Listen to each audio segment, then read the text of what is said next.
3. Chewing gum for Oliver Twist. The cottage on the moor was small. It consisted of a single room just big enough to hold the sofa with its holly cushions and the cast iron stove. The thatched roof reached almost to the ground.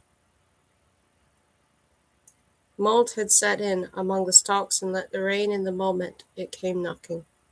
A storm, the wind whistled through the cracked window panes. But in spite of all this, Will liked his home. Of course, it wasn't really his home. Will was, after all, the nephew of Reed McAllister, Laird of Stormsay, whose ancestral home was McAllister Castle in the north of Ireland. But the castle was scarcely less draughty than the cottage when Bessie and her old nanny launched into one of their frequent tirades about Will's father and what a failure he was. What a disappointment to the clan. Will vastly preferred the bubble and gurgle of his own little stove to the griping by the fire in the great hall of the castle, not to mention the presence of the laird, whom he went out of his way to avoid. Some time ago, Will had transported all of his treasures from the castle to the cottage, and now he kept his favorite books in the chest sandwiched between the sofa and the wall, along with the album full of photos from his past. His memories were hazy. They felt like the fading fragments of a dream. He'd been 5 years old when his parents had left. That was 12 years ago now, but today Will had no desire to recall the distant past. He just wished he could remember more of the details of the previous day, because yesterday something had happened, possibly even something terrible. His gaze was riveted to something that had been daubed on the wall above the stove. The color bloomed red, far too red against the plaster. A few drops had trickled down the wall like tears not wiped away in time, but this liquid wasn't water. Will didn't want to think what it was. It formed the words on the wall, the letters turning brown at the edges. I have awoken. It had appeared suddenly yesterday afternoon. Will had dozed off on the sofa, and when he'd woken from his nap, there it had been. Was it supposed to be a warning, a threat? Who had painted the words on the wall? Had they already been there before he'd fallen asleep? What did they mean? Will had to run to the stone circle to fetch his best friend, Holmes. It was forbidden, but it wasn't the first time he'd done it, and Holmes seemed to have a hunch. He had stared long and hard at the writing, and at last he murmured, "It wasn't Moriarty." Then he'd gone out into the storm, perhaps to organize his thoughts. Will hadn't seen him since. He and his dog had searched for Holmes all evening before eventually giving up. They'd hoped Holmes had gone home to play his violin or experiment with aesthetics or engage in another of his favorite pastimes, but today during lessons, when he jumped inside the book, Will had found it empty. He still couldn't believe Holmes hadn't returned to the book world, but the great detective didn't seem to have vanished into thin air. And now Will sat there alone, staring at the wall. "Do help yourself to another, Amy," said Lady Marehead, sliding the plate of biscuits closer to me. "They are a little old, but if you dunk them in your tea, they taste almost freshly baked." We both knew she was lying. The biscuits between us were massive, not dainty little cookies like the ones we had in Germany, but dry thick slabs, as big as the palm of my hand. I took a second biscuit, even though the first was already lying like a stone in my stomach and weighing it down. Ever since my journey into the Jungle Book, Lady Marehead had been remarkably kind to me, and I was far too polite to spurn her biscuits. A cloud of dusty crumbs filled my mouth as I took a bite. My grandmother smiled contentedly and leaned back in her chair. We were having afternoon tea in the conservatory, where we'd eaten breakfast. A tabby cat named Macbeth had curled up on Lady Marehead's lap and was purring loudly. "We don't get to the shops as often as we used to, unfortunately," my grandmother explained, tickling Macbeth behind the ears. "But the main thing is just to get some proper food into you. Your mother's fruit and vegetable diet doesn't seem to agree with you." She glanced at my wrists. I was about to reply that my figure was not due to my mom's vegan cooking, but to a cruel freak of nature, which I found that dust biscuit had cemented my tongue to the roof of my mouth and was now threatening to block my windpipe as I attempted to swallow it. I eventually managed to wash the thing down with the help of 2 cups of tea. Then I had a coughing fit that lasted a full minute. Lady Marehead, meanwhile, was chatting away again about the secret library. As I discovered on the way back to the classroom, Glenn had 2 colleagues at the library named Desmond and Clyde, whose job it was to maintain order among the chaos of the books. They, too, wore monks' habits and scars on their faces. Clyde catalogued the library's holdings, and Desmond was a bookbinder and only a few years older than me. 20 at most, I reckoned. All those were the days when I was young. I jumped into hundreds of stories. Lady Merritt smiled to herself. Our gift is very precious, Amy. Make the most of it while you can. Was it an accident? I asked, once I was able to speak again. Lady Merritt raised her eyebrows. What? The librarian's Glynn's eye and the injuries, I mean. She looked down at her teacup. Ah, yes, it was. Macbeth raised his head and stared at me. My grandmother seemed to have no intention of revealing anything more, so out of politeness I took another bite of my biscuit. The volume of biscuit in my mouth seemed to increase the more I chewed, and I felt another choking fit coming on. I was such an idiot. My jaws worked overtime. As if sensing that I was in urgent need of a refill to wash down the biscuit crumbs, Mr. Stevens entered with a pot of freshly brewed tea. The cat settled back into Lady Merritt's lap. As I had made my way from the stone circle back to Lennox House, I had been in a euphoric mood. I couldn't wait to tell Alexis about the experience I'd had. My feet seemed to fly across the moor. As I arrived at the mansion, I ran into Alexis in the entrance hall, muffled up in her coat and scarf. The words came tumbling out of me. I was inside the Jungle Book. I spoke to Shere Khan. I'm going for a walk, Amy, she'd interrupted, stemming my torrent of words. Let's talk about it later. The next thing I knew, she disappeared outside. I've been ever since. Waiting for her to return ever since. As Mr. Stevens poured the tea, I glanced at my watch. Alexis had been gone nearly 3 hours now. The island wasn't that big. Perhaps she was doing more than one lap. It's not easy for your mother to come to terms with you jumping, said Lady Merritt, noticing the glance. I shrugged.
I heard a sound and I thought it was something, but it really wasn't.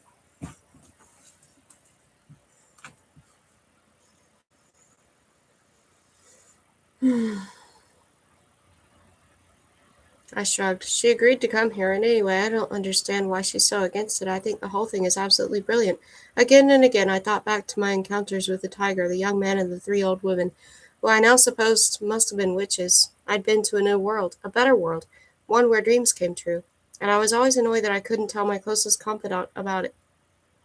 When Lady Marad had tried to question me soon after I'd arrived back at the mansion, I'd simply shrugged. Despite my mum giving me the cold shoulder earlier, I still wanted her to be the first to hear about my experiences in the book world. My grandmother stirred a dash of milk into her tea.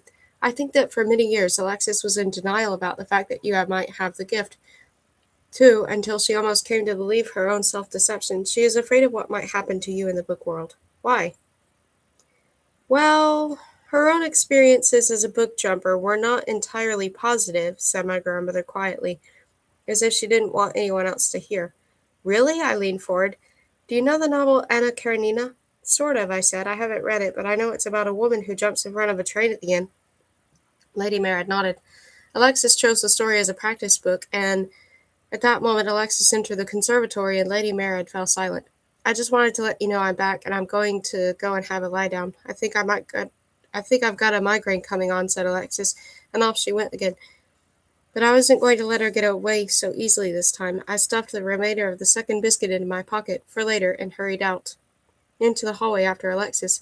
She was already 1.5 flights of stairs ahead of me when I caught up and found her leaning against a window with her forehead pressed to the glass, looking out across the moor.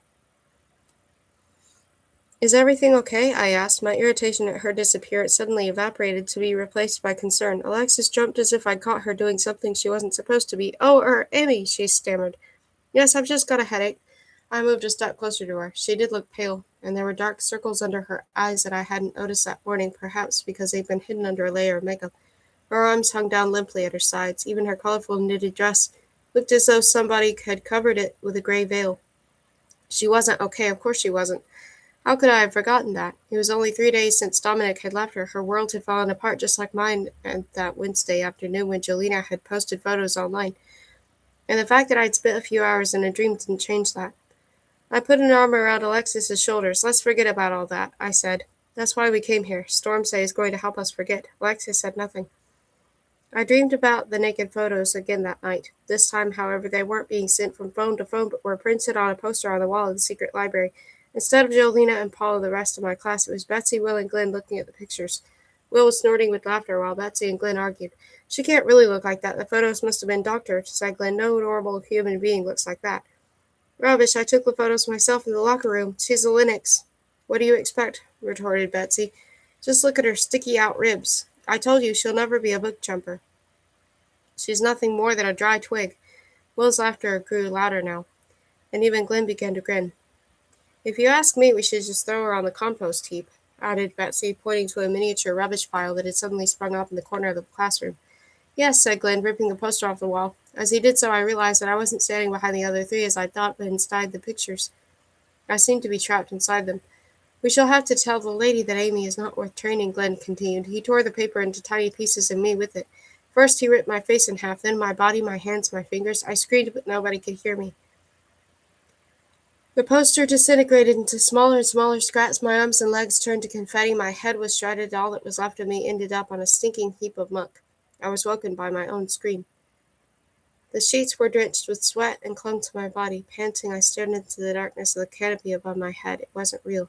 Nobody on the island except Alexis and me knew about the photos.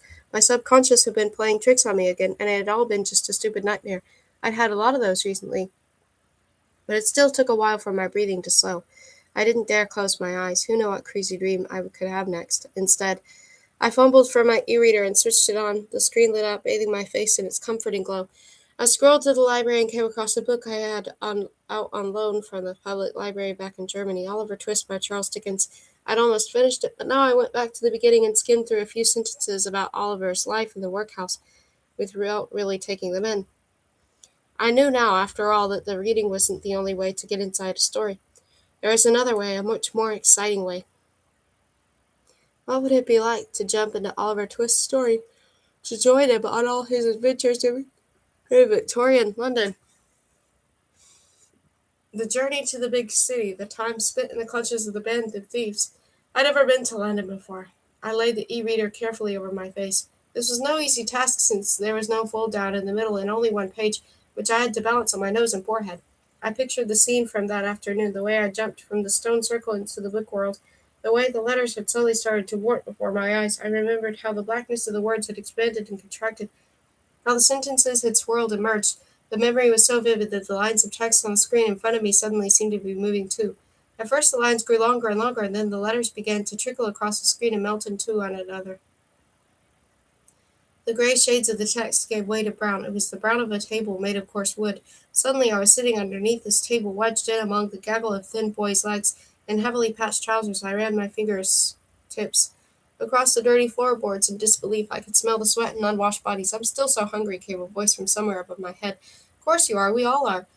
"Who could ever be full after 3 spoonfuls of gruel?" declared another. "If it goes on like this, I shan't be able to guarantee anything." "I may end up eating one of you tonight in your sleep," said a third. "That's it. I'm going to ask for a second helping." "You wouldn't dare." "No, but one of us must, else we waste away and die." "Yes, before we all croak." "We'd best draw lots." There was no longer any doubt in my mind. This must be Oliver Twist's workhouse. I crawled through the forest of legs until I found a spot where I could wriggle up onto one of the long benches. By now the boys were busy drawing matchsticks and didn't notice me. I was shocked to see how gaunt their faces were. They almost looked ageless, not like children at any rate. The skin was stretched tight over their cheekbones and almost had a greasy hair that hung raggedy over their foreheads and into their eyes. They all had empty bowls. This row of tables was not the only one in the room. There were 3 other rows full of scrawny children, and not a single one of them was eating, even though a grubby man stood in the corner, stirring an even grubbier pot from which I could clearly see steam rising. "Oliver Twist," murmured the boys around me. "Oliver must ask." A small, watchful-eyed boy gulped nervously. His fingers were almost as thin as the broken match they held. "Go on, Oliver," prompted a buck-toothed boy not much older than him. "We'll starve to death on the spot if you don't." But the little boy hesitated. There was fear in his eyes. Trembling, he rose slowly from the bench. I looked over at the grubby pot and the man standing beside it. His fierce expression would have put me off too. Why didn't he just give me the boy a bit more of the sticky, grayish gruel he was slopping around and round in the pot? It would probably only end up having to be turned into dust biscuits tomorrow anyway, Lady Mary's favorite. Oliver swung his leg over the bench, then shrank back as the cook glanced in our direction. Fortunately, he didn't see me. "Wait," I said. I'd had an idea. "If you're that hungry, I might be able to help." Dirty heads turned to look at me. Oliver Twist gazed at me hopefully. "She's a reader," somebody whispered. "A reader," came the echo from farther down the table, from the outside world. "What does that matter, as long as she's got some grub for us?" "Just a second," I murmured. "Wait here, okay?" I dived back under the table and crawled back to the spot I'd arrived at. The next moment I found myself back in the four-poster bed on Stormsay. The thought that I had just jumped from my bedroom into a book exploded in my head like a firework. I'd done it. I'd gone to visit Oliver Twist in the middle of the night. I'd had plenty of time to celebrate later. Right now I had to help the half-starved boys in the workhouse. On my bedside table I found the plate of biscuits Lady Mary had set up that evening. She was evidently very keen to get rid of them. Well, that wouldn't be a problem now. I dropped the biscuits into my pajama pockets, then quickly fished a packet of chewing gum out of my backpack. A moment later the e-reader was balanced on my face once more. I jumped back under the table and tugged at one of the boy's trouser legs. Oliver Twist ducked his head under the table. "Here," I said, pressing the biscuits and the chewing gum into his hand. "That's all I can rustle up for the moment. These are biscuits, and this is chewing gum. You can munch on them till you get something else to eat, but don't swallow the chewing gum. I hope it helps a bit." "Thank you," he mumbled. Above my head, boys quickly set to sharing the food out equally between them. I heard somebody say, "But tomorrow Oliver will have to ask if they keep giving us such tiny portions." And then I found myself back in my bed in the 21st century. "I choose you," said the princess. "Kneel." The knight did as he was bid. "Do you swear that you will hunt and kill the monster, and that you will not rest until I, your princess, am safe once more? Do you swear it upon your life?" The knight looked up at the princess's face, her dainty nose, the arch of her eyebrows, her rosy cheeks. Her beauty was flawless. He would be happy, he thought, to look upon this face and nothing else until the day he died. It was like looking into the eyes of an angel. "No harm must ever come to this angel. I swear it upon my life," he said. 4.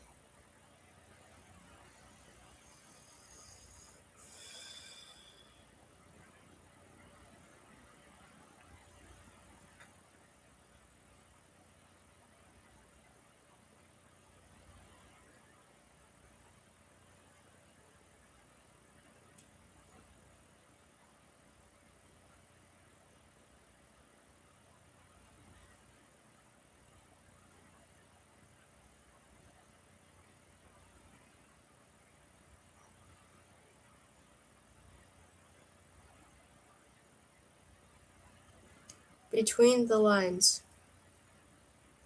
The next morning's lesson began disappointingly.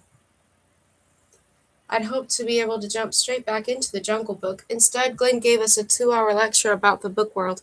He talked about our duty as book jumpers to protect literature, a duty that was both an honor and a burden. He told us it was possible in an emergency, although strictly forbidden otherwise, to bring characters back with us to the outside world in order to rescue them in a crisis, for example, and to let them find out their own way back into their stories afterward. He also explained in detail how all the books bordered on other books in certain places, that there are paths between stories that would take you from one to another end, if you were lucky, to the so-called margin. This was a place outside the lines where a lot of book characters liked to hang out when they weren't currently appearing in their own plots. His explanations were interspersed with anecdotes about some great-great-uncles of ours who had made very stupid mistakes, and he gave us an emphatic warning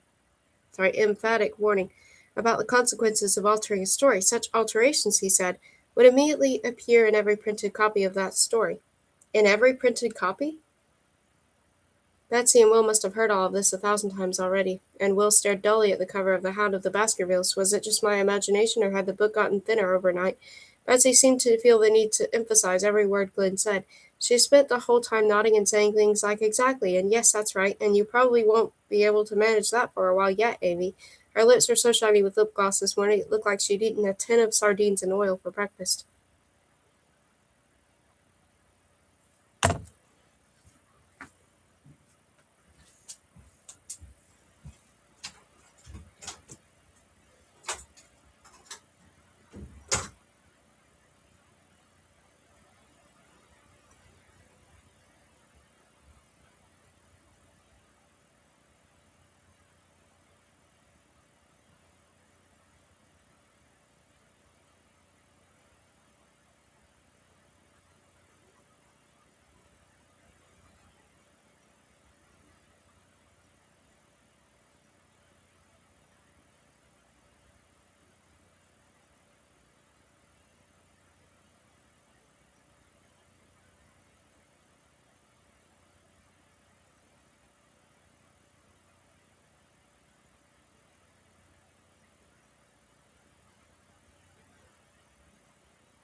I thought that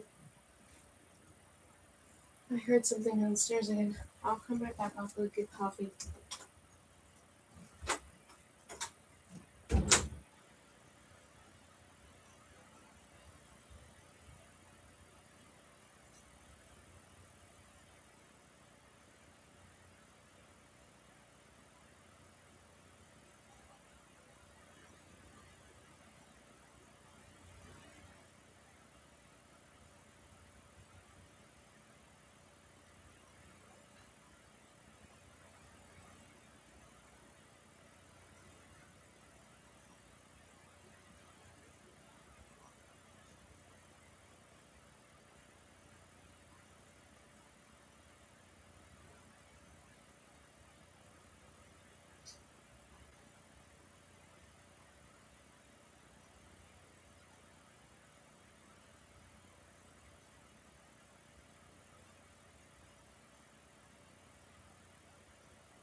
Betsy and Will must have heard all this 1,000 times already.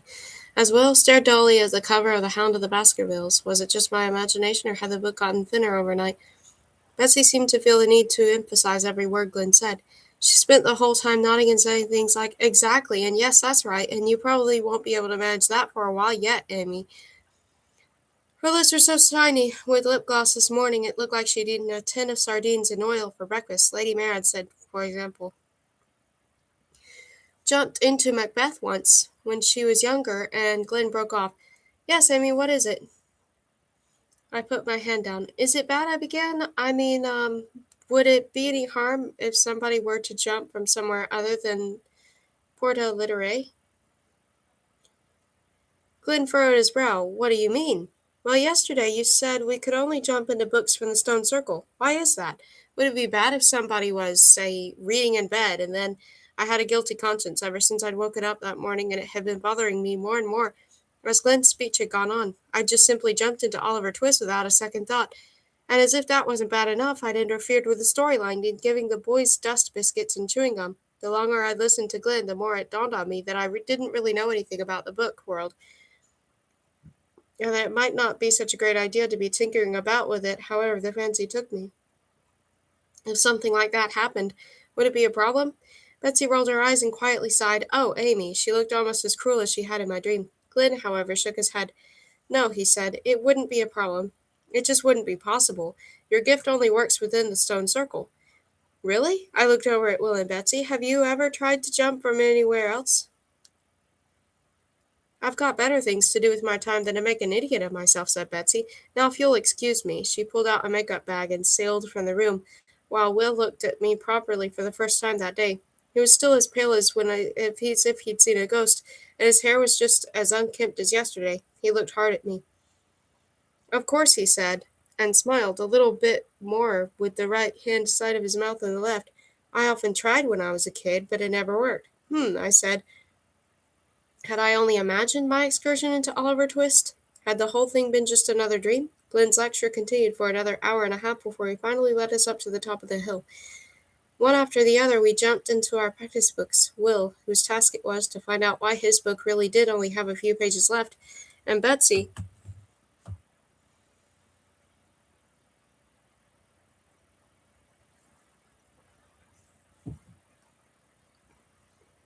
who was going to negotiate with the ice cream parlor door and had touched up her eyeliner especially for the purpose, and me, who knew nothing about anything and was bursting with curiosity.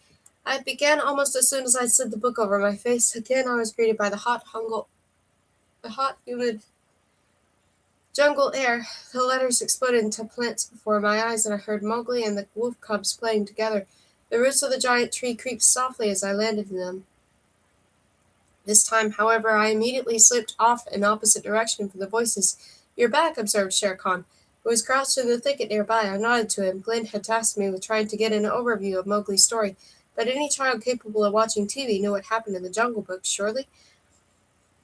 I left the tiger behind me and went tramping off toward the edge of the jungle. The signpost was still there, and as the ravine where I'd come across the tearful young man with the witch issues the day before. Today, however, I did a surprisingly good job of clambering over the boulders and rubble.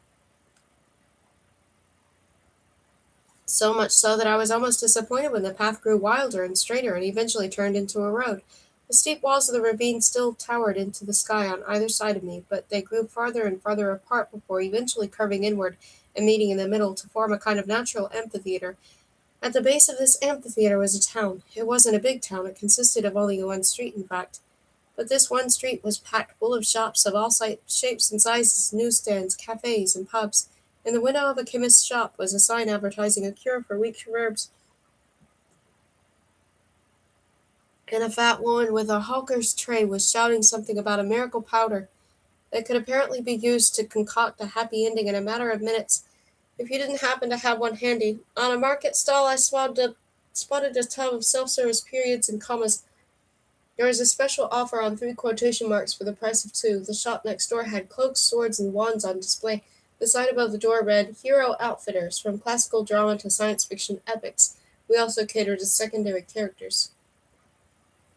And everywhere you looked, there were throngs of book characters dressed in clothes from every era imaginable. A man in a toga, surrounded by a gaggle of girls in dresses with enormous crinolines and ruffs.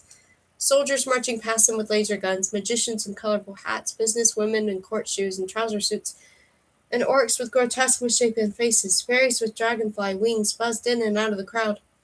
A goose with a tiny boy riding on its back pecked at the instant happy endings, and was shooed away loudly by the fat lady. Then I spotted a tomcat wearing a pair of riding boots and walked on its hind legs, followed it through the crowd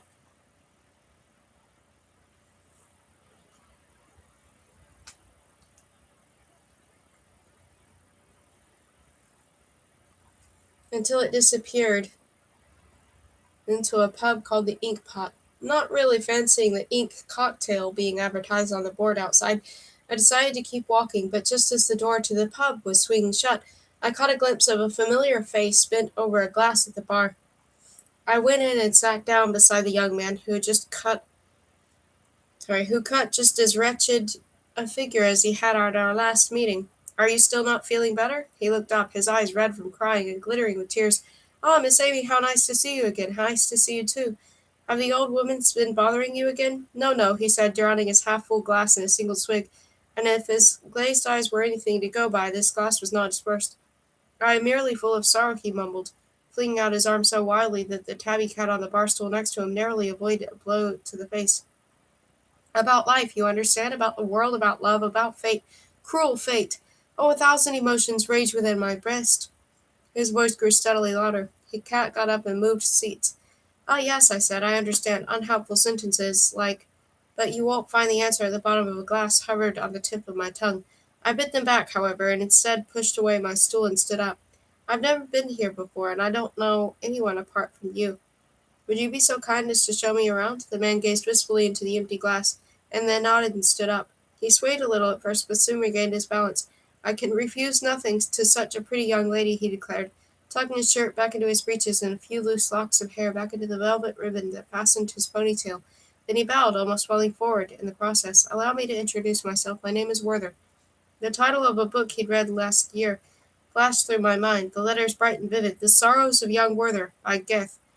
Lots of things suddenly started to make sense. So the guy was drinking because he was unhappy in love. So unhappy, in fact, that at the end of the book he committed suicide. And those weird witches had been tormenting him by prophesying that there was still hope for his doomed love. Poor man. Pleased to meet you, I said, putting out my hand. Werther did not shake, but planted a boozy kiss on it instead. I forced a smile. Very busy in here, isn't it? Werther nodded. More and more characters were crowding into the pub. Most had gathered at a table in the corner, where they put their heads together and whispered, How much gold is missing? Asked a man whose head was covered with scales instead of hair. They'd been slaughtered just like that, said the tiny boy on the goose's back to a woman with a fish's tail who reached for a jug of water every few seconds and poured some over her face. The whole stable was full of blood. Away from the plot, thank goodness. And have you heard about Alice? Murmured a man with a grayish skin and a briefcase under his arm. Werther drew me outside. There he took a few deep breaths, even as more people streamed past us into the pub. There is something afoot. The rumor mill has been turning for hours now. Something seems to have gone away in our world. And Oliver Twist? My heart beat faster. Has the story been messed up? What? No. Werther rubbed his nose with a thumb and forefinger. Apparently gold has been stolen from the Arabian Nights, and Alice is rumored to have missed the White Rabbit this morning, and to have been unable to find her way into Wonderland. I know no more than that. I have spent the past few hours drinking. Werther was swaying dangerously, and I linked arms with him to stop him from falling over. Thinking, he corrected me. At any rate, people are up in arms. Nothing like this has ever happened here before. Alice has never once missed the rabbit, you understand. Such a thing is simply unthinkable. She must be reproaching herself very severely. Does that mean could some tiny little change have set off a chain reaction? If all stories were connected somehow, Could introducing a harmless packet of chewing gum into Oliver Twist's workhouse have led to repercussions like this? It looks more as though somebody has been intentionally interfering with parts of the affected story, said Werther, his face suddenly turning pale. He leaned weakly against a market stall and closed his eyes. I'll get you a drink of water, I offered. But Werther shook his head. He pulled out an embroidered handkerchief and pressed it to his mouth and nose. No, thank you, he said. But perhaps tomorrow I could, he wheezed. Show you around? If you would be so good as to excuse, he vomited into a crate of fresh exclamation marks. Feeling rather nauseated, I decided to head home. That afternoon, the sun was shining over Stormsay for a change, reminding us it was July. Alexis made the most of the good weather by going for another walk, and I felt the urge to be outdoors too. After combing the pages of Oliver Twist for a while, looking for changes in the story, I found none. Oliver must simply have asked for a second helping of gruel the day after I'd seen him. I gathered together my art materials. There was a lot I hadn't been able to bring with me. My acrylic paints had been left at home to make room for more books, as had my paintbrushes, easel, and canvases, which wouldn't have fitted into my suitcase anyway. But I had packed a sketchbook and a few pencils. Tucking them under my arm, I headed off across the moor and put up the hill to Shakespeare's seat. The cliffs looked just as steep as they had on our arrival. From up here, in fact, they felt even higher and more treacherous. I sat down on a rock and began to sketch the vegetation at the edge of the cliff and the ocean beyond. The waves were dove-gray and ebbed lazily against the foundations of the island, with an ancient soughing sound. The wind had died down over the past few days, too. It was still blowing my hair all over the place, but at least I actually felt warm in my sweater now. There was a smell of salt and freedom. The sunlight danced across my fingers. With quick strokes, I sketched the movement of the waves and the pattern of the few clouds reflected on their surface. I wished I hadn't left my paints in Germany. Oh. This was the most beautiful view I'd ever seen. I felt like I was sitting at the end of the earth. There was no wireless or cellular signal here. It didn't matter who posted what on social media. Jolena was far away. All that mattered was the sweep of the smoky blue sky overhead, stretching away to the horizon and caressing the sea. I never felt so much space around me before, space to breathe, space to think, space for the heater that dangled curiously over the edge of the cliff to peer down at the depths. Space for the heather that dangled curiously over the edge of the cliff to peer down into the depths. I was busy sketching the tiny blossoms when a shadow fell across the paper. Pretty, said a voice behind me. I clung to my pencil in the magic of the moment for a second longer, then out my breath and turned around. Hi, before me stood Will. He pointed to the sketchbook on my lap. I didn't know you liked drawing. I raised my eyebrows. Well, that's hardly surprising, is it? You don't know anything about me. It came out more brusquely than I'd intended.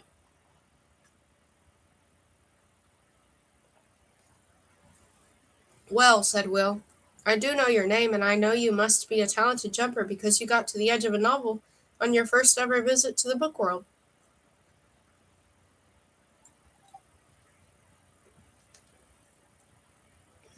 I've been over my drawing again. Still not a massive amount, all things considered, true.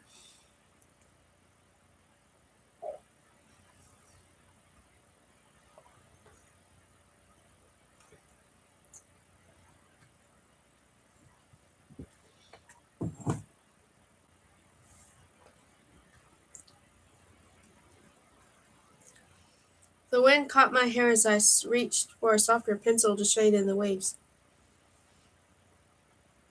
Will stood beside me a little longer and studied my drawing, watching me shade in the sky. After a while, he cleared his throat. But it looks like you want it to stay that way, I get it. He leaned closer to me. I'll get out of here and leave you in peace then, shall I?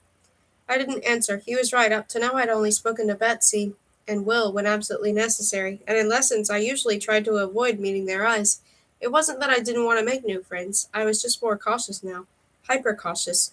And anyway, it wasn't like my new classmates had exactly been falling over themselves to make me feel welcome.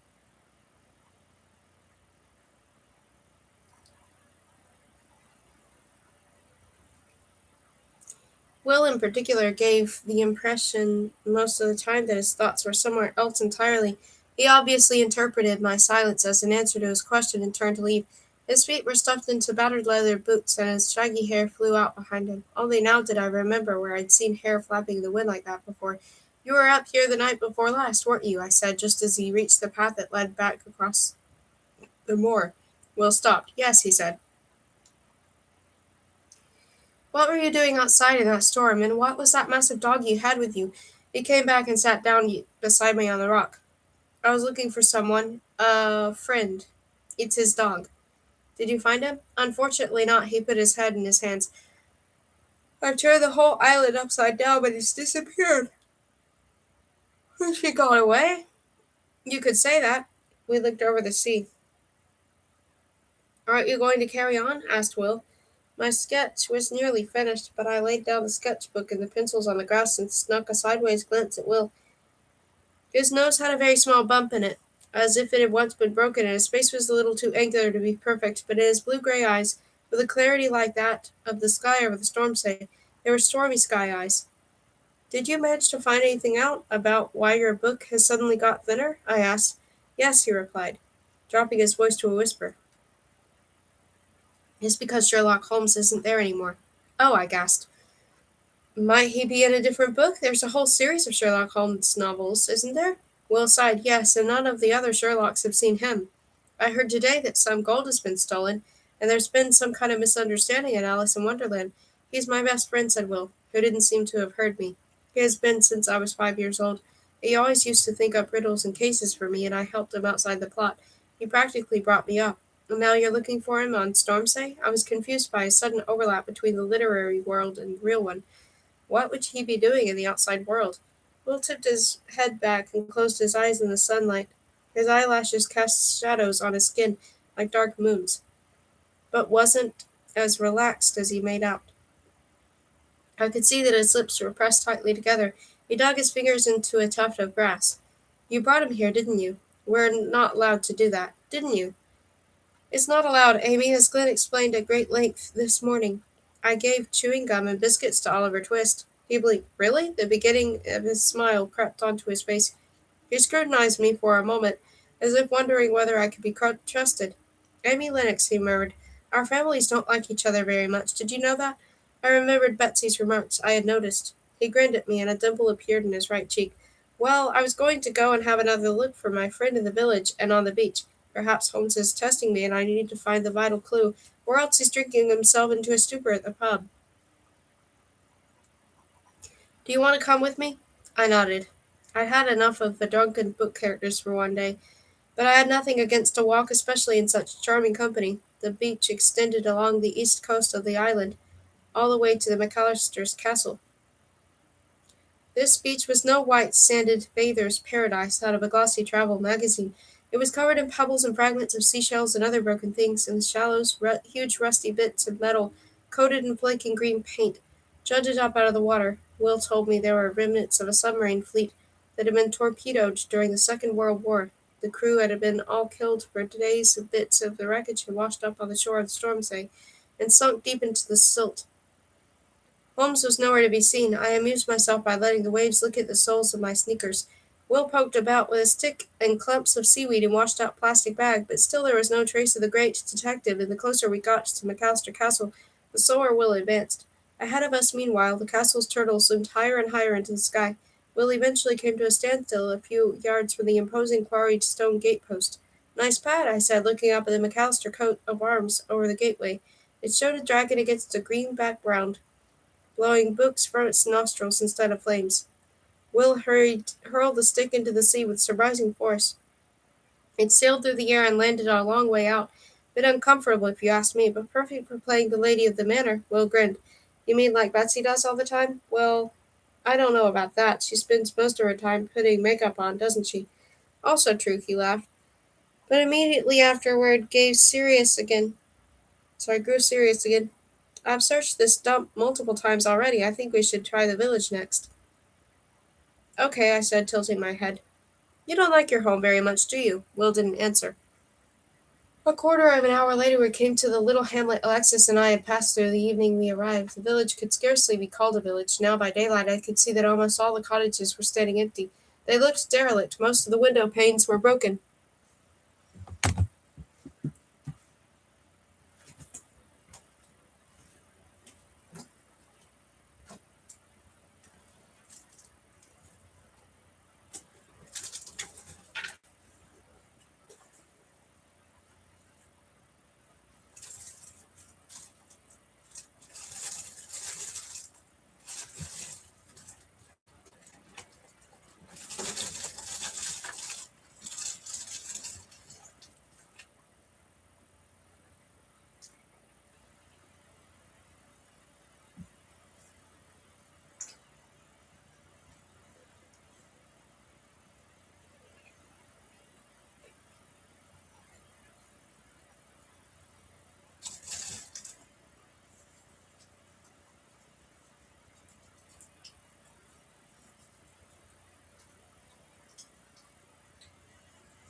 I'll go back to it. It's just my hands started feeling really dry out of nowhere.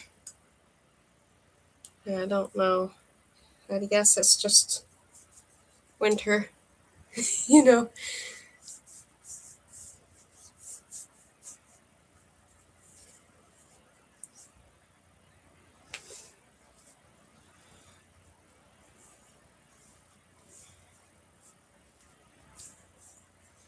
So I'll go back to reading. I just had to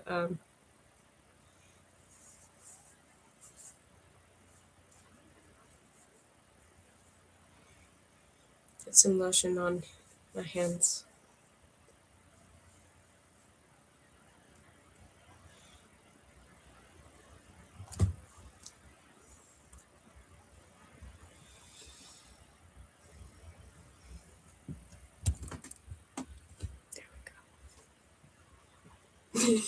I'll close that soon.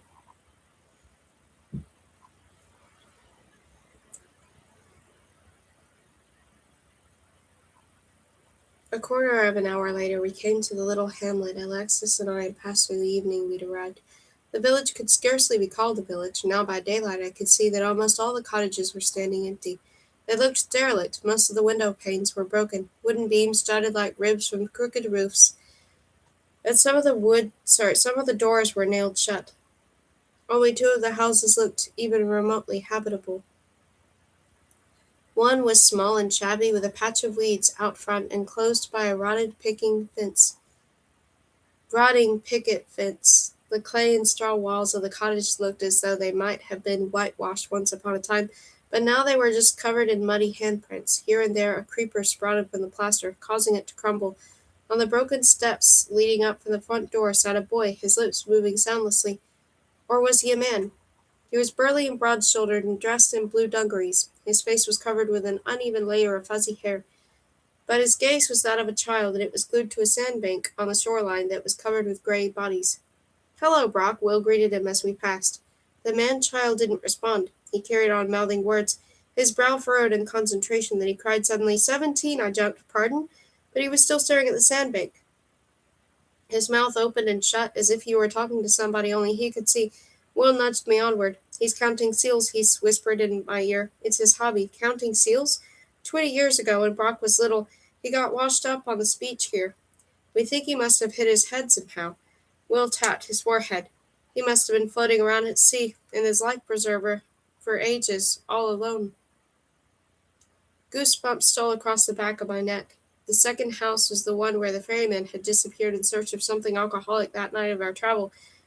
It was bigger and nicer than Brock's. A chalkboard was propped up on a bench outside, announcing that stamps, lettuce, and toilet paper were currently on special offer. Frilly curtains hung in the windows. A little bell tinkled as we went in. Inside there was indeed a bar with 3 stools standing in front of it. The walls were lined with shelves where spools of thread were stacked alongside boxes of tissues and tins of corn. An umbrella stand held several spades, a crutch, and 2 badminton rackets. "Is this a pub or a shop?" I asked. "Both," said a man I hadn't noticed amid all the clutter. He was sitting at a table in the corner, stuffing his pipe. His hair was red. "I am also the local post office. Welcome to Findley's." "Hello," I said. The man looked familiar somehow. "I'm Amy." "I know," said the man, pipe between his teeth. "News travels fast here. I'm your uncle." He struck a match. "Oh, I didn't know how to reply," and gnawed at the lower lip. Alexis had never told me she had a brother. Will was wandering around the room, peering under the tables and behind shelves. "Has anyone been in today?" he inquired.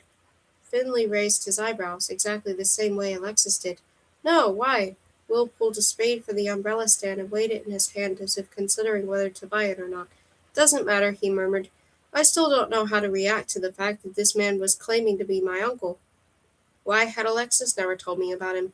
On the other hand, she had kept pretty much everything about her family a secret. She had always refused to tell me who my father was, most importantly. It shouldn't really surprise me to learn that I had more relatives kicking about on the island. What I didn't understand was why Alexis hadn't told me about all this in the first place.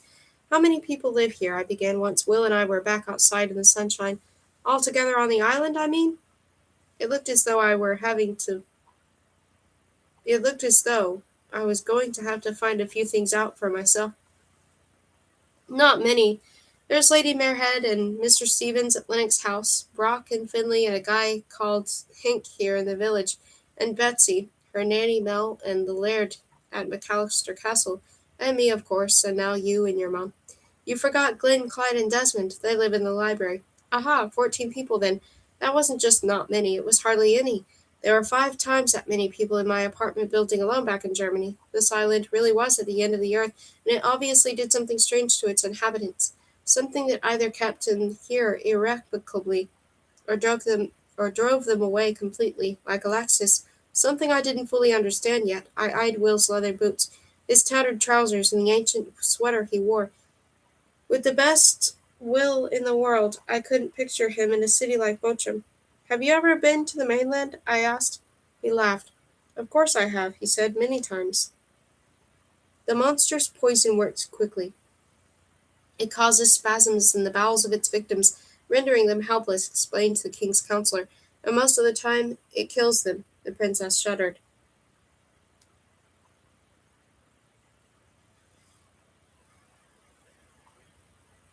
5. In Search of the White Rabbit. In class the next morning, when I jumped back into the Jungle Book, Werther was there waiting for me. He was wearing a knee-length coat made of red silk and an old-fashioned hat. A vine had sunk its thorns into one of his silk stockings laddered in.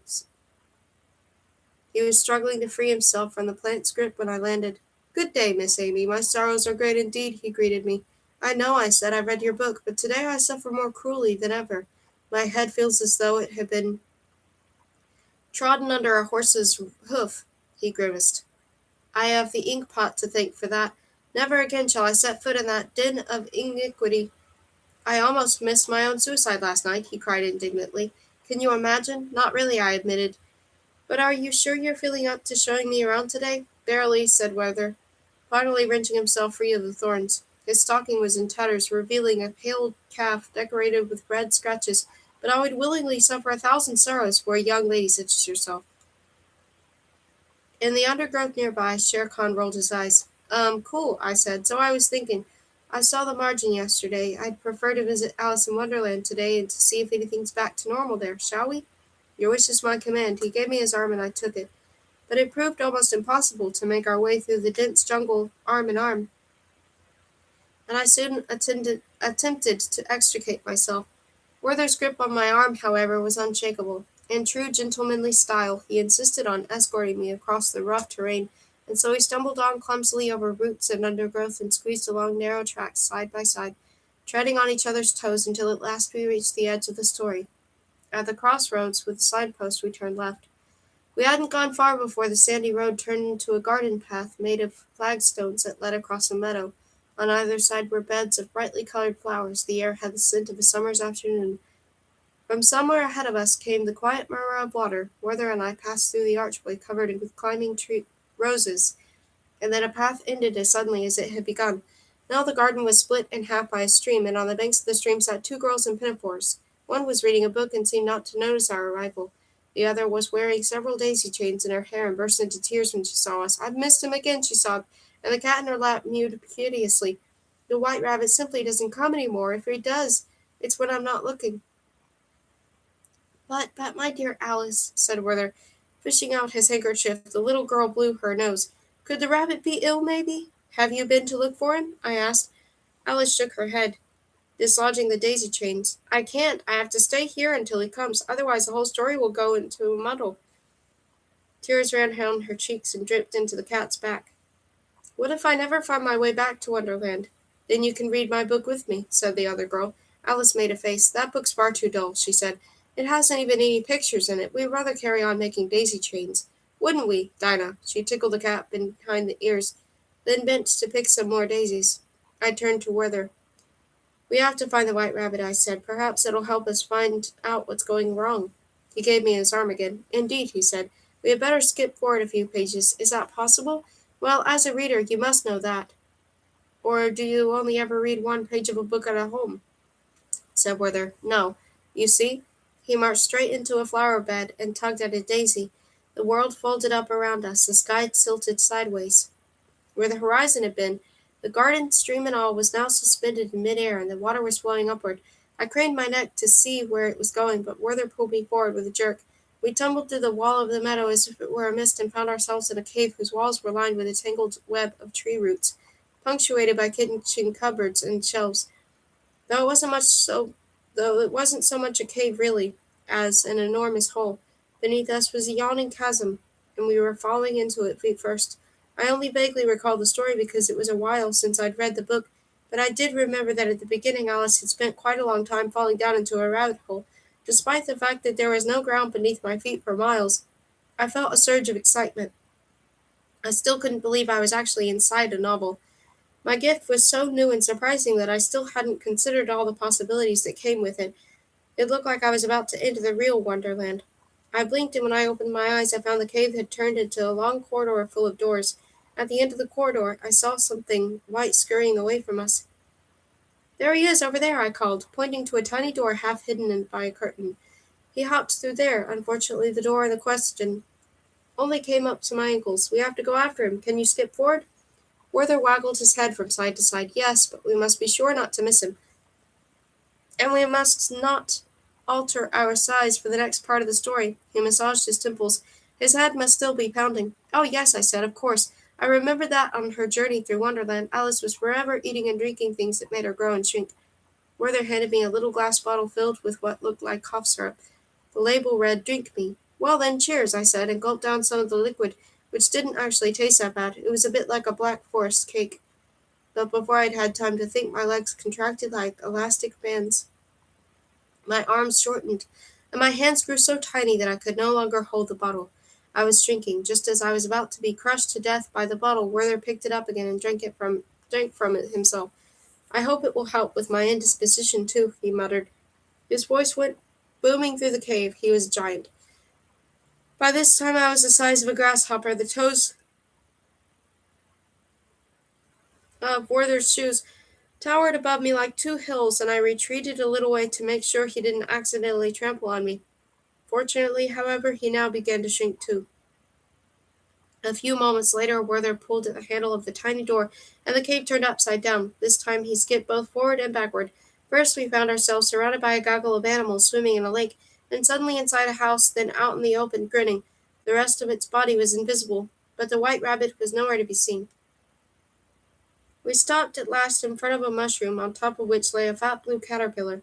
The caterpillar had a kind of hookah pipe, clasped in its numerous little arms. Smoke rings coiled into the air above its head.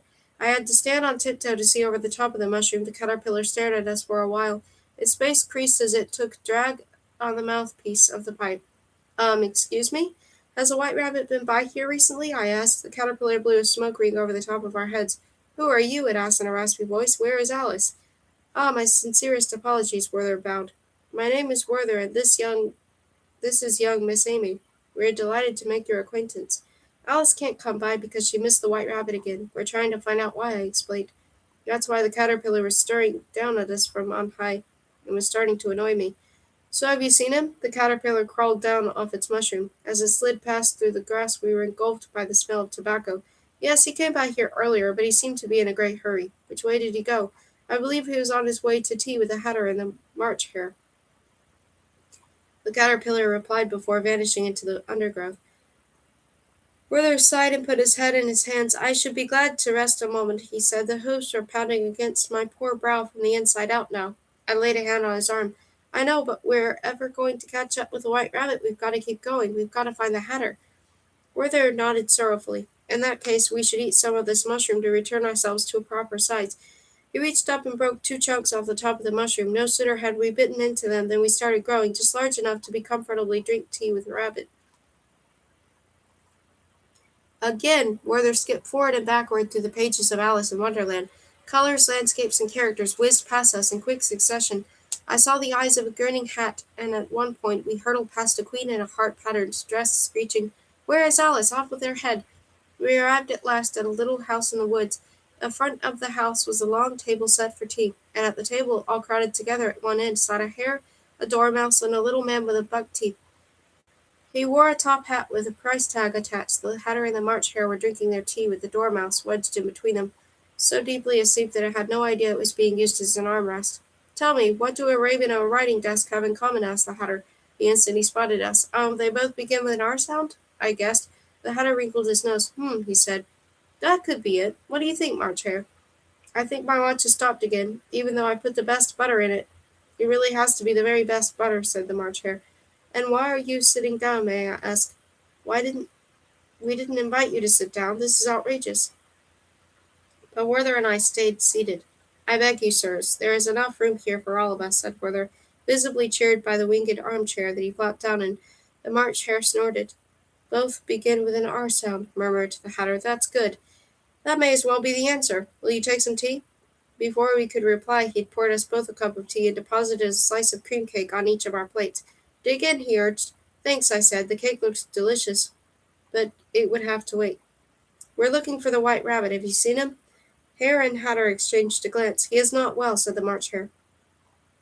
He is much changed, said the Hatter. So he was here? Where did he go? Nowhere. The Hatter opened a teapot and pulled out a dripping wet rabbit that must once upon a time have been white. Brown rivulets of tea trickled down its legs. It looked around fearfully at the occupants of the table. I raised my eyebrows. That's the White Rabbit? He looks pretty ordinary. The rabbit wrinkled its nose, affronted. We've tried butter, too, but we simply cannot put him to rights, declared the March Hare. He has lost the ability to talk, and his watch and waistcoat have disappeared, so he keeps crawling inside our old teapot to hide. Strange, murmured Werther. It is almost as though his idea had disappeared. His idea? I asked. The author's idea that his story should feature a talking rabbit with a pocket watch and a waistcoat, which leads Alice into Wonderland, he explained. Could somebody have... No, it cannot be. What? I asked. Well, it seems almost as though somebody had stolen the idea. Is that even possible? Who would do something like that, and why, more to the point? I didn't understand how you would even go about erasing an idea from a book. Werther shrugged. Who knows? The Hatter stuffed the rabbit back inside the teapot, and seemed instantly to forget that it existed. Both begin with an R sound. Isn't that wonderful? Come eat your cake, drink your tea. Unfortunately, the cake didn't taste nearly as good as it looked. A bitter taste filled my mouth the moment I bit into it. It rolled across my palate and down my throat. I coughed and took a sip of tea to make the taste away, but it didn't help. The bitter taste persisted long after I had jumped back to Stormsea. At lunch I could hardly eat a thing, and gulped down their glass of water instead. My grandmother kept shooing inquiring glances at me, but I ignored her. A big row about how I'd wandered into a story I wasn't supposed to be in was the last thing I needed right now. At last I slipped into my four-poster bed and lay staring at the fabric overhead. I took the smallest breaths I could manage. The taste of the cake had formed a lump in my throat, and it was now sliding up and down my gullet like a slimy rubber ball. At the same time, a knot was forming in my stomach, tightening into a ball of iron, and gurgling loudly. I panted, drew my knees into my chest, and shut my eyes for a moment, then leaped out of bed and lurched to the bathroom. I was only just in time. 3 hours later, Alexis found me lying in the bath mat. She brought me a pillow and a blanket. The walls were spinning. It felt as though the sink and the toilet were dancing around me, laughing at me. Alexis crouched down beside me and mopped my forehead with a washcloth. I don't feel well, I whispered. My lips were chapped. There was something wrong with the cake in Wonderland. You were in Alice in Wonderland? Yes. I wanted to tell her about Werther and our search for the White Rabbit, but I was too weak. I went there too when I was younger, said Alexis. She stroked my hair. I played croquet with Alice in the Queen of Hearts. It was wonderful. I wheezed. The lump in my throat was threatening to surface again. I thought you hated the literary world. Not at all, said Alexis. I loved it. I loved it far too much, unfortunately. Her words sounded muffled, as if I was hearing them through a wall of cotton wool. Really? I whispered as the bathroom began to spin even faster and dark clouds crept across the edges of my vision. Yes, but going away was my only option, especially once I found out about you, little giraffe. It was as if somebody was turning the volume lower and lower. Everything went black. When I next opened my eyes, I found myself back in bed. Alexis was bending over me, trying to feed me some lukewarm tea, while my grandmother paced up and down the room. Macbeth was dozing on the window seat. I don't understand it. Literary food never goes off. Either it is already rotten because the plot requires it, or it is fine, but nothing ever goes moldy inside a book, said Lady Merritt. Stories never go out of date. Perhaps somebody wanted her to get ill, suggested Alexis. But why? Amy has only just started jumping. Lady Mary pursed her lips. Simply to go wandering off into Wonderland. I hope you realize, Amy, that it was completely against the rules, and I very much hope it will not happen again. You can see what can happen. We must face facts, however, and she put her hands on her hips. Nobody in the book world would have been capable of turning Alice in Wonderland to top so topsy-turvy as to end up in it with an inedible cake at the mad tea party. Said Alexis. She gently lifted my head and held the cup to my lips. We need to get some fluids into you. I sipped at the tea and forced myself to swallow some of it. A trace of the bitter taste wormed its way back down my throat. Perhaps I should head for the bathroom just in case. I sat up. The room immediately started to spin. Are you feeling sick again? Asked Alexis. I nodded, shook my head, swung my legs out of bed, and tottered a little way across the carpet. My knees were shaking. The nausea was starting inside again now, though, and I went and flopped down to the window seat next to Macbeth. Alexis hurried after me with a teacup. Take one more sip, and these, and her hand were several little tablets. Later, I said, looking out across the moor, I could see three figures moving towards us. A woman in an apron with an old-fashioned white cap on her head was pushing a man in a wheelchair across the uneven terrain. Both of them looked rather surly, probably because the chair's wheels kept getting jammed despite the fact that there was a third person helping them lift it over the largest of the rocks and puddles. At first I thought it was Will, but then I recognized the gray habit and blond hair of the young bookbinder with a scar on his cheek. The weight of the wheelchair didn't seem to trouble him in the slightest. Oh no, Mel and Desmond are on their way to the laird, Lady Mary said with a sigh, following my gaze. I completely forgot to ask Mr. Stevens to prepare a snack. She hurried out of the room. Alexis squeezed in between me and Macbeth on the window seat and waved the hand that held the tablets in the circles under my nose. Take us, Amy, she said with a squeaky voice. We'll make you better. We're magic. I smiled. I'm supposed to eat something that can talk to me? Yes, we want to die, squeaked Alexis. Please, Amy, eat us. Fine. I picked the tiny white globules out of Alexis's hand and put them in my mouth. Happy now? Good, said Alexis in her normal voice again. I'd be even happier if you could take this tea disappear as well. No way, just the thought of it made the rubber ball rise into my throat again. The figures outside were still battling across the moor. The closer they got, the angrier the woman and the man in the wheelchair appeared. What's the laird doing here? I thought the two families didn't like each other. They don't, but our two clans are the only ones in the world with the gift of book jumping, and we have to share this island and the library, so they have to consult each other about certain things, Alexis explained. Once a month, the heads of the families meet to discuss how to manage and finance the library and anything else that needs arranging. Today your grandmother is probably going to have to explain why she sent you to lessons without having introduced you to everyone on the island first. Like my uncle, you mean? I looked at Alexis straight in the eyes. She blushed. Oh, little giraffe, how was I to know I'd end up bringing you back to this godforsaken island one day? I didn't think you'd ever meet them anyway, so what if it did matter if you didn't know about them? And quite frankly, there are some people you're better off not knowing, like the laird. He thinks he can control everything and everyone on this island. She snorted. The McAllisters have always thought their family was better than ours. They claimed they were already living on Stormsay long before the Lennoxes, and that our family is just descended from a branch of theirs, but they've got no proof. Well, their castle does look a bit older than this house. That's because the McAllisters torched our castle hundreds of years ago. Oh, Alexis nodded. Crazy family, most of them are, and always have been, idiots. The whole argument about the librarian whose gift is more powerful is idiotic, she said, and then suddenly started waving and put on a fake, sugary sweet smile. The worst thing is the annual banquet in August, where everyone has to pretend to like one another. The laird had reached the grounds by this time and was looking up at our window. He wrinkled his nose as he caught sight of us. I spent most of the weekend reading. Reading in the traditional sense, that is, without jumping into the book world. I was itching to jump, but I felt much too weak to go clambering through the jungles, or chasing after white rabbits, or even to spend the day at a magical boarding school, though the prospect was hard to resist. I was in no fit state for adventures right now. Despite having to fight off dizzy spells and jelly legs, I was relieved to find that the bitter taste in my mouth soon abated. On Saturday, I was able to eat a bowl of chicken soup, and on Sunday afternoon, I even ventured out of doors. The sunlight was the perfect color for a love story and danced across the backs of a handful of sheep grazing on the edge of the parkland attached to Lennox's house. One of the animals was munching an unsymmetrical hole in one of the geometrically trimmed hedges, while the others sampled some flowers. Mr. Stevens would not be happy. Only yesterday I'd looked out of the window and seen him slip across the grass with a little pair of scissors to trim the edges of the lawn. Alexis said he couldn't sleep at night unless the grounds were up to his very British gardening standards. I left the sheep to their munching and walked across the moor a little way, the light now dancing on my shoulders too. I took the path that led down the beach, and the air immediately grew colder. The wind tugged at my ponytail and scarf. I wandered out across the broken seashells, and hoping to drive away the last remnants of the bitter taste, drank in a deep breath of the salty air that was filtering into every pore on my body. Some distance away I caught sight of Will. He was playing with a gigantic dog, the hound of the Baskervilles, throwing a tennis ball into the sea for it to fetch. The dog bounded eagerly after it.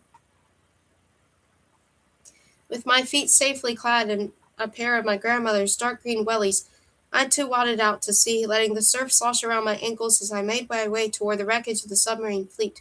The metal was old, the paint blistered, from afar the pieces looked sharp and jagged, but the passage of time had long since blunted their fangs. I leaned against one of the heavy bits of wreckage, ready warmed for me by the sun.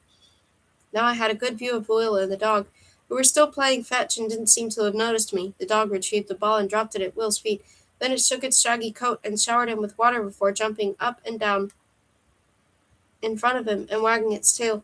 Will laughed and threw the ball again. The dog sped off in pursuit. Only now did Will look in my direction. I raised a hand to wave at him, and then let it drop again because I'd just spotted something out of the corner of my eye that I hadn't noticed until now. I turned to face the open ocean. The waves rolled inexorably toward me and broke on the remnants of the warships, and on the surface of the waves I saw something floating, something large, snagged on the metal husks. It was a human being. "Will!" I yelled, and then again, "Will, come here, quick!" The man was floating face down. A clump of seaweed was stuck to the back of his head, and his leather shoes bumped gently against the wreckage. "Hey, Amy!" called Will from the shore. He was still laughing. "Are you feeling better?" I stared at the seaweed. It formed a nest in the man's dark, wet hair. It had worked its way in and taken root, and it didn't seem to want to leave. A lone strand wound cautiously down toward the shirt collar around the man's neck, wanting perhaps to glimpse the strange island it had washed up on. "What is it?" shouted Will, splashing through the water toward me. The jacket was checked, with corduroy patches at the elbows. The legs were encased in tweed trousers. I looked at the seaweed again. Will was beside me now. He gasped. "Crap! Crap!" I echoed quietly. My mind was only gradually understood what I was seeing, as if I was afraid even to think what I knew to be true. A man was floating there, and he was dead. Will grabbed the body by the way of the shoulders and dragged it onto the beach. As he did so, a pipe fell out of the inside pocket in the jacket and landed in the water. I fished it out and followed Will ashore. Where he was rolling the dead man onto his back, the seaweed loosened its grip and slid off. I gripped the pipe. The man's face was bloated and pale, his eyes sightless. Under the jacket he was wearing a waistcoat, and under that a shirt. Both looked threadbare and a little old-fashioned. Both were stained with a red blot that had spread from a hole in the man's chest. Will sank to his knees beside the body, burying his hands deep in the seashell shards that littered the beach. He closed his eyes. "Sherlock," he said tonelessly. "It's Sherlock." The knight bowed down before the princess. "You can rely upon me," he vowed. "I will put an end to the beast. It will be a bloody end, a long, painful end, an end worse than 1,000 deaths, and I will laugh and think of you, princess."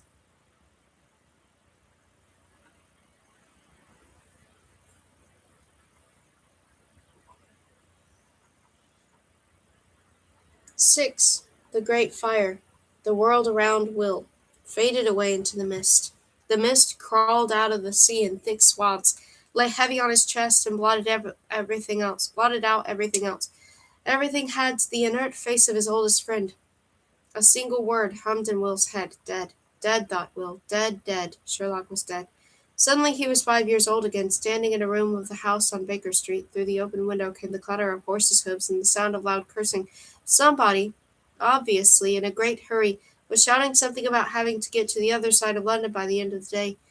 On the massive desk in the middle of the room were piles of cards and notepads, some dirty crockery, and some bizarre measuring instruments with lots of cogs. A pipe and a scattering of brown crumbs lay on the oriental rug. An acrid smell emanated from a test tube on the mantelpiece. It was the first time Will had ever been here, and he could only just see over the edge of the desk.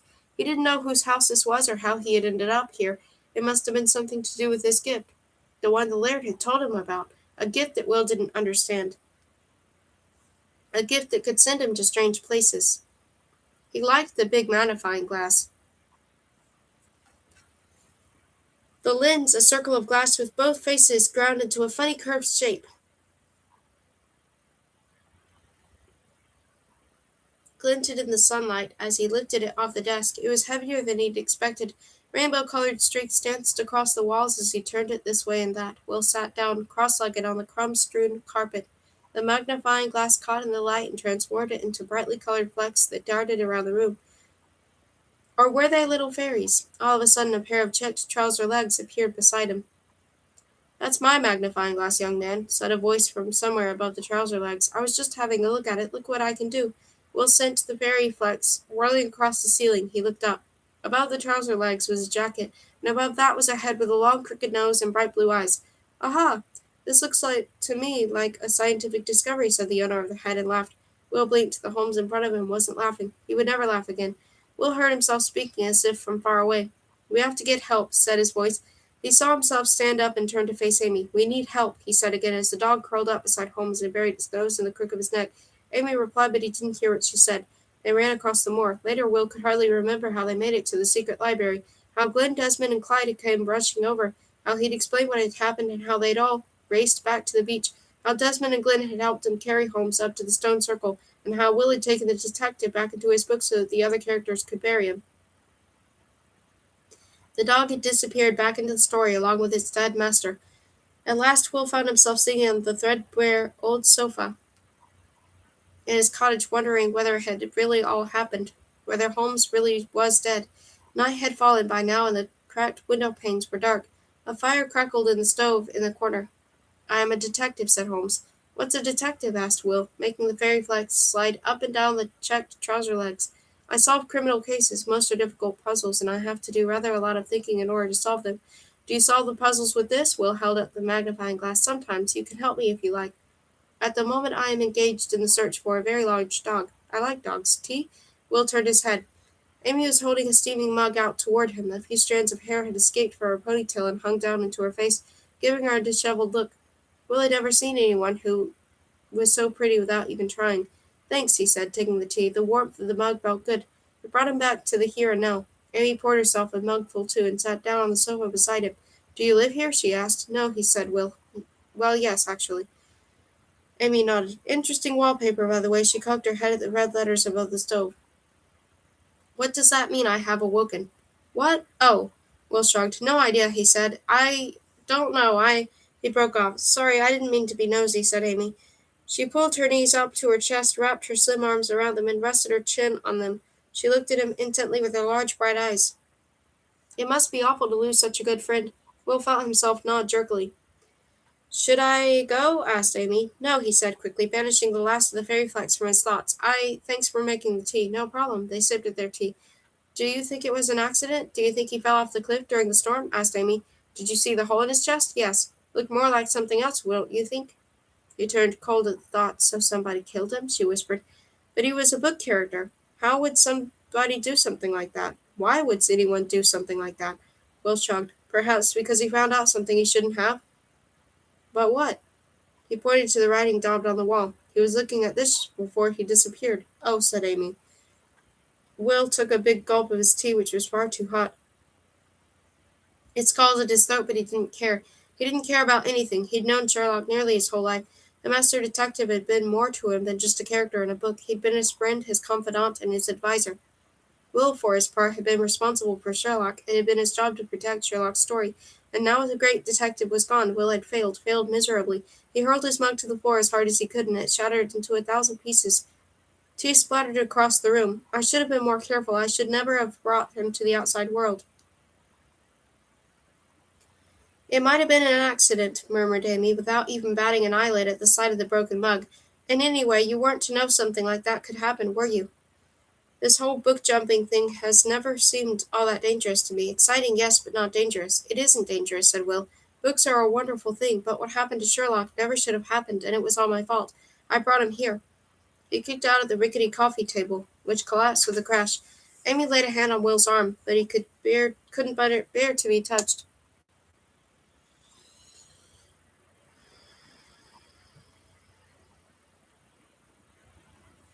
He didn't deserve consolation. Instead, he reached down over the far end of the sofa and finished a well thumbed copy of Peter Pan out of his chest of books. His book's spine was cracked, its pages yellowed. He tossed it to Amy. "The first book I ever jumped into," he explained. That was where it had all started. The whole chain of events that had led to his best friend washing up dead on the coast of Stormsay, thought Will bitterly. Perhaps he should burn it. Yes, he would throw it into the stove right now. Amy read her fingertips of the plain cloth binding. "It's beautiful," she whispered. "Even though I could have jumped into it whenever I wanted, I still must have read it in the normal way about 100 times. Why couldn't he have just left it at that? Why had he insisted on jumping and messing up the book world? Some stories are like that. I'm like that with Momo and Pride and Prejudice," said Amy. "I prefer the characters in those books to real people, to be honest." A shadow flitted across her face. The way she was sitting there, huddled up on the sofa with her knees close to her chest, and the book clasped in her skinny hands, she reminded Will of a butterfly whose wings somebody has tried to crush. "Is it true your mom never told you about your gift?" he asked. "That you didn't find out about it till you came back to Stormsay?" Said Amy.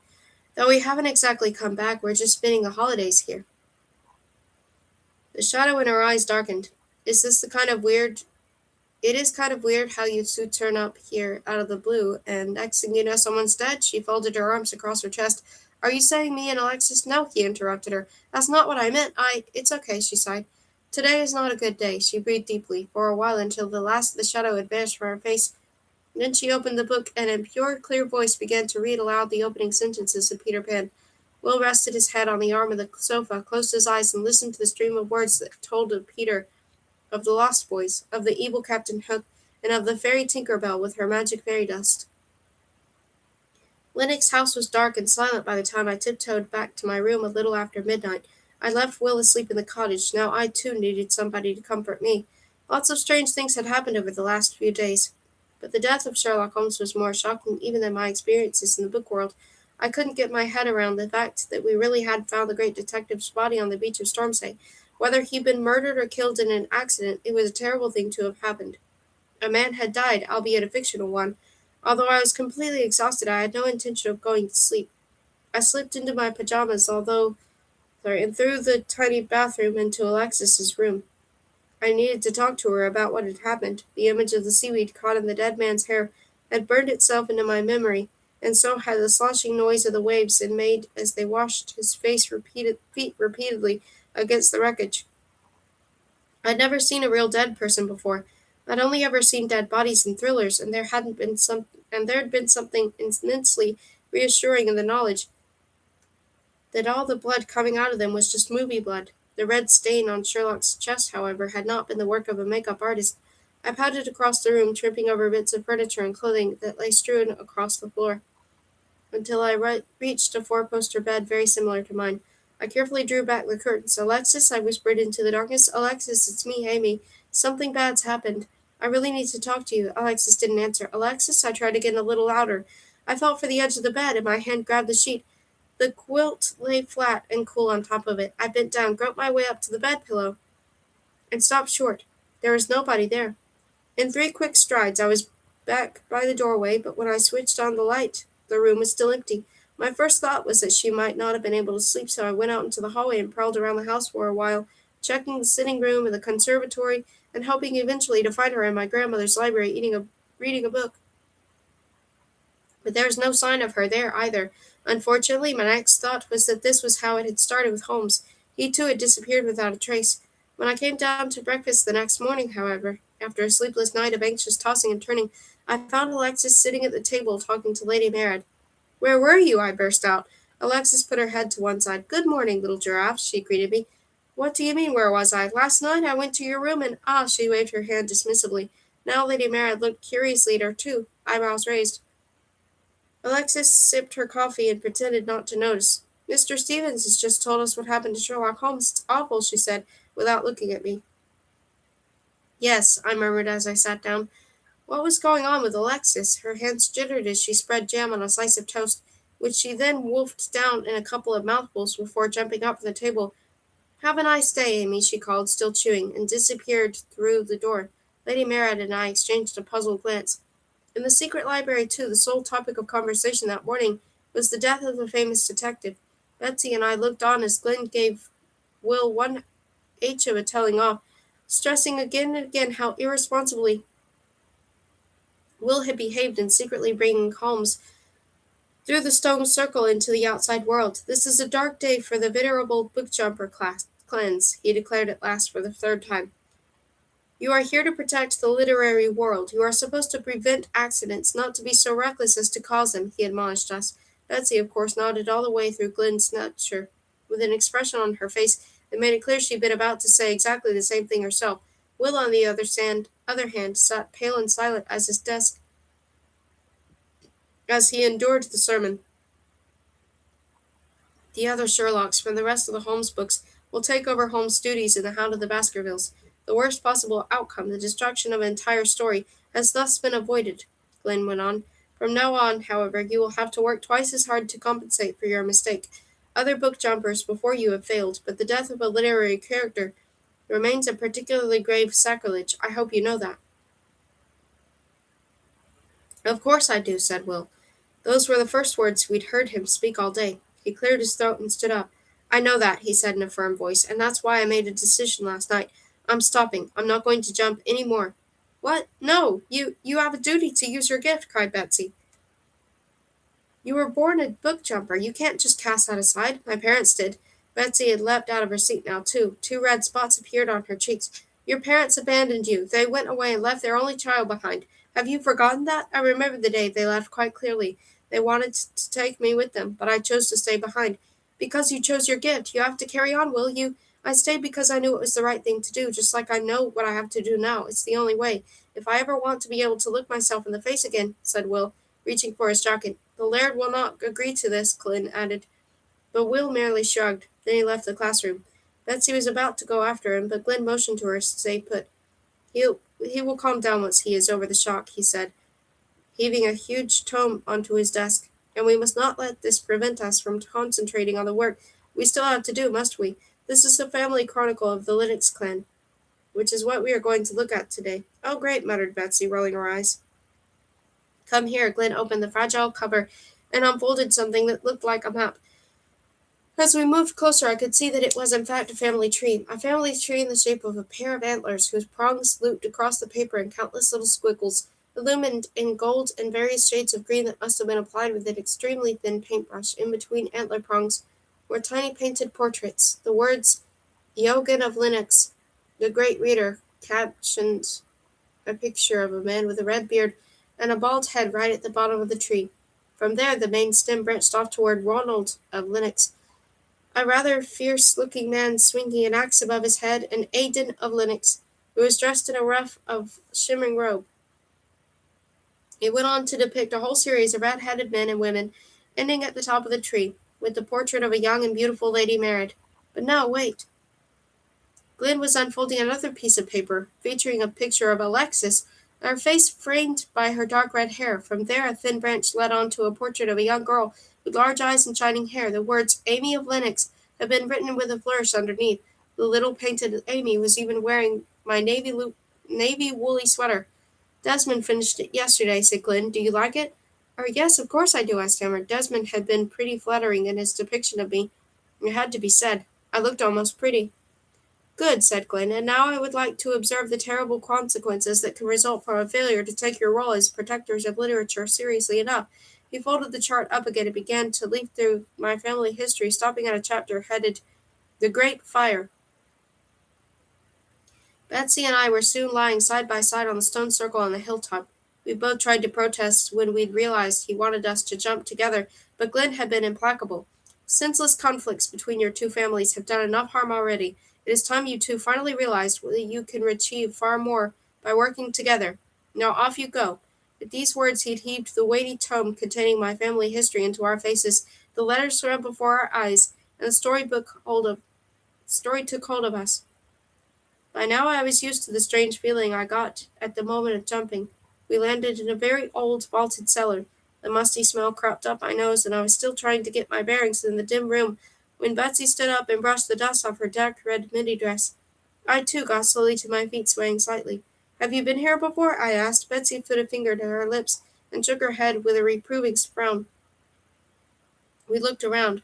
The cellar was pretty dark. The only light came from the fire in the hearth, over which a suckling pig was roasting on a spit. A young man with a red beard was dozing in a carved armchair by the fireside. He wore a kilt and an old-fashioned shirt.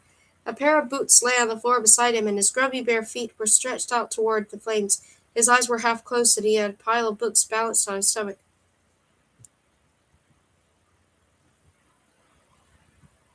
I'll be right back.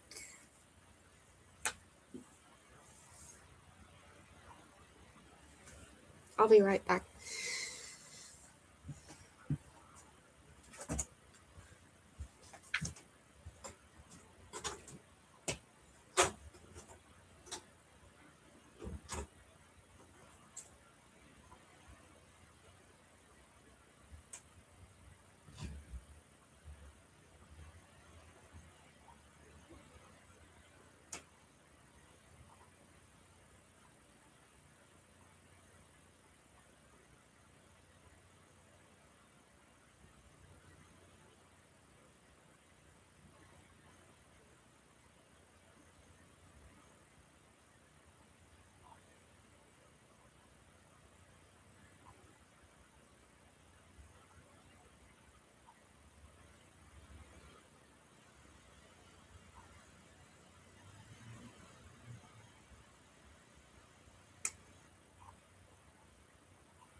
We were about to go closer when a door flew open with a crash at the other end of the cellar, and in burst two boys with dark eyes and tousled hair.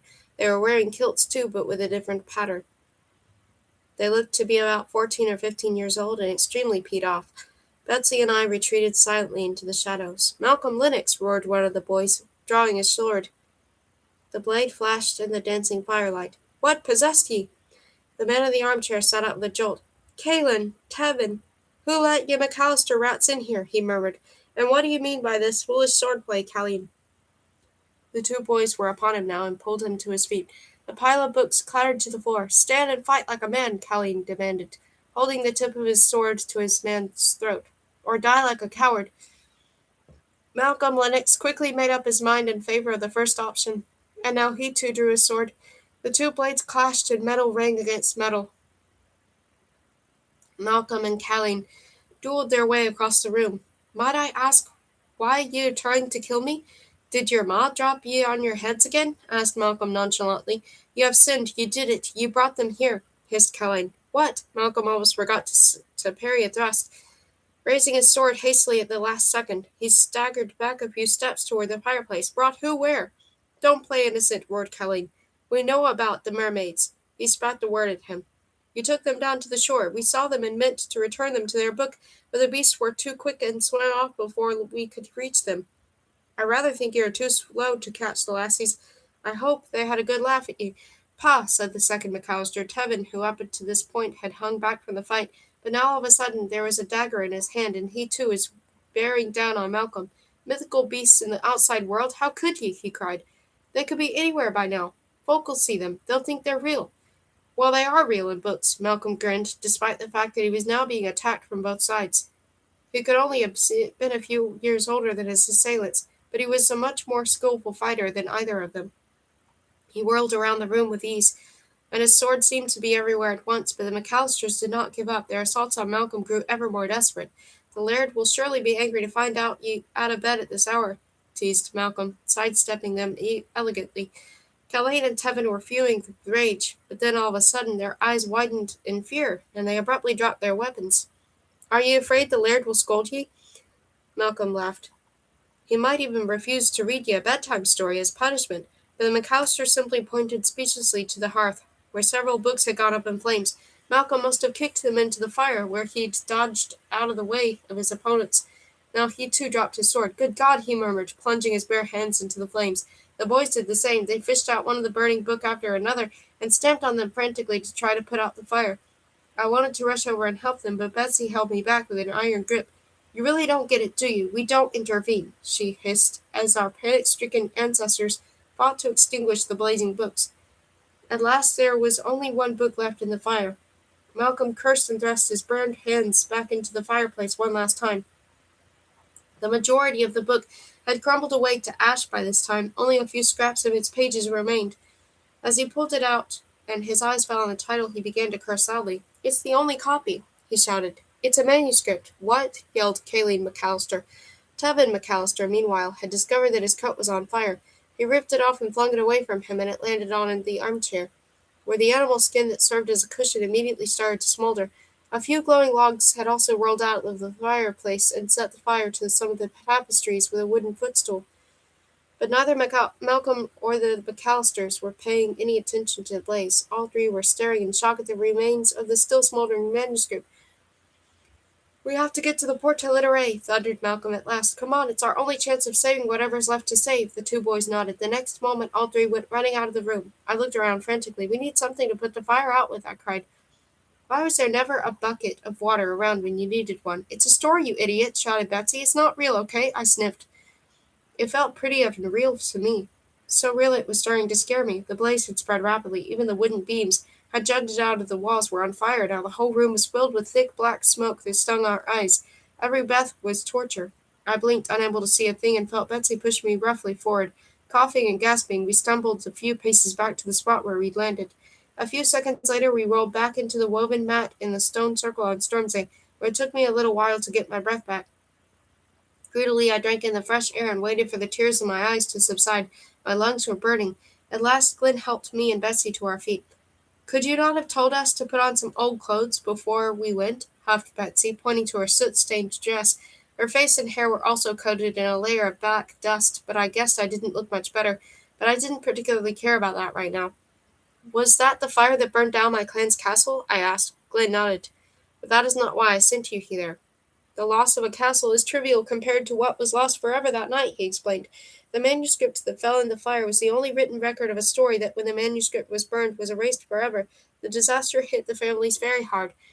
They had dedicated their lives to the protection of the book world, yet their enmity had ended up destroying a part of that world. I dimly remembered Glen mentioning something about that burned book on the first day of lessons. Since then, the families have observed a truce," I said. "That's right, Amy," Glen smiled, but Betsy snorted. "We've heard that 100 times before. You didn't need to make me ruin my hair just for that." She tweaked her ponytail. "I'm not stupid enough to go chucking manuscripts on the fire. I wanted to see how quickly things can get out of hand. And nobody was stupid enough to do it that night either. Neither the McAllisters nor the Lennoxes would have ever dreamed of destroying a story, but it happened nonetheless, through carelessness, just as carelessness allowed Sherlock Holmes to fall victim to that terrible accident," said Glen. "I get it," said Betsy brusquely. I'm going to go and have a shower now, unless you're planning to make us jump into a chronicle about the Great Fire of London. No, lessons are over for today." Betsy stalked off without another word. I stayed to help Glen roll up the mat. "What was the story that fell in the fire? Does anyone know?" I asked. A sad smile flitted across Glen's face. "It was a fairy tale," he said. "An age-old fairy tale. The monster rampaged across the land. It knew no mercy. It brought death and destruction wherever it appeared. Soon the princess was no longer alone in her terror. Now everybody else in the kingdom feared for their lives too."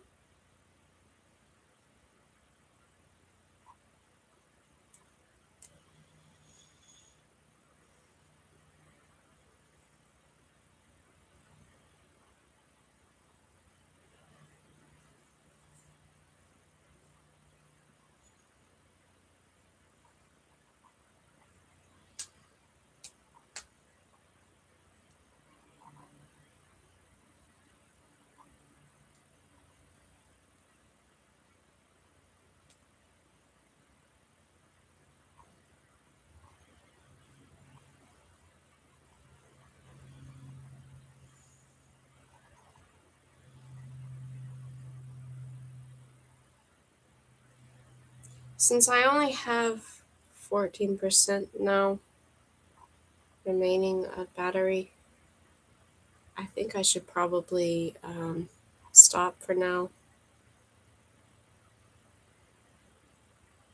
and charge the note.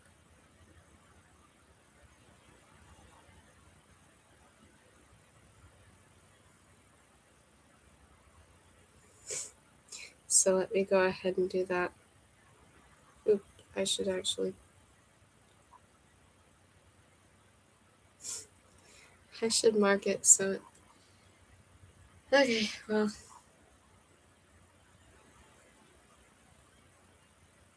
I'm going to do that.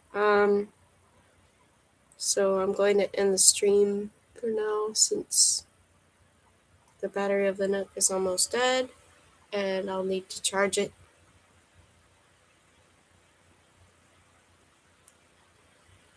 I'll read more later.